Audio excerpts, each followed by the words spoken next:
Hi. To make the sound, you need to open your mouth slightly, just a little, like that. Your tongue touching your bottom lip and sealing the bottom of your mouth, like that.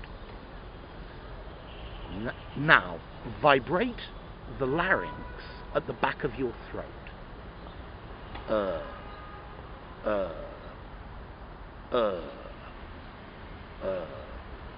It's like a dog growling.